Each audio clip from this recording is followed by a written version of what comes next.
Ассалаумағалейкум оқырмандарым, көптен бері үйге арналған лайфхак бөліміне видео салмадым.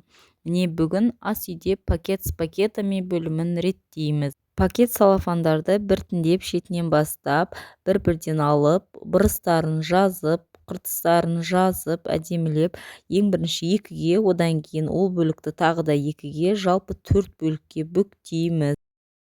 Пакеттің түп жағынан бастап бұрыштап бүктейміз, әрі қарай пайда болған үш бұрышты қуалап бүге береміз және артылған ұшын пайда болған қалташаға кигізіп тұйықтаймыз. Сонда еш шашылмайтын жинақы болып шығады.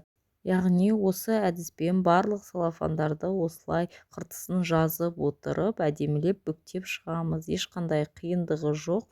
4-ке бүктеп, кейін бұрыштап, қалташа жасап, тұйықтап бүктеу. Яғни бұл өте оңай әдіс. Бұл бүгу әдісі кез келген салафандарға, яғни құлағы бар маечка сияқты немесе жай салафандарға да келе береді.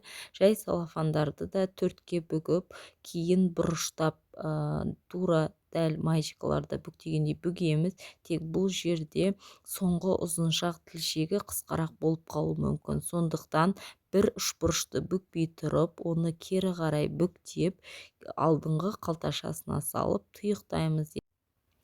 Кейбір өте үлкен көлемді пакеттерді 6 бөлікке бөлу арқылы бүктейміз. Яғни ұзыншақ алғашқы 4 бөлікке бөлген бөлігімізді енді 6 бөлікке бөлеміз, бірақ та негізгі бүктеу әдісі сол қалпы сақталады. Демек, түп жағынан бастап үш бұрышты қуалап бүктейміз. Үлкен пакеттерді 4 бөлікке бүктесек, олардың үш бұрышы өте үлкен, ебедейсіз көрінетіндіктен осылай 6 бөлікке бөлген дұрыс. Осылай ас үйдегі барлық пакет салафандарды бүктейміз. Өте керемет ұтымды әдіс. Назарларыңызға рахмет. Әдіс ұнады деген ойдамын. Міндетті түрде қолданып көріңіздер.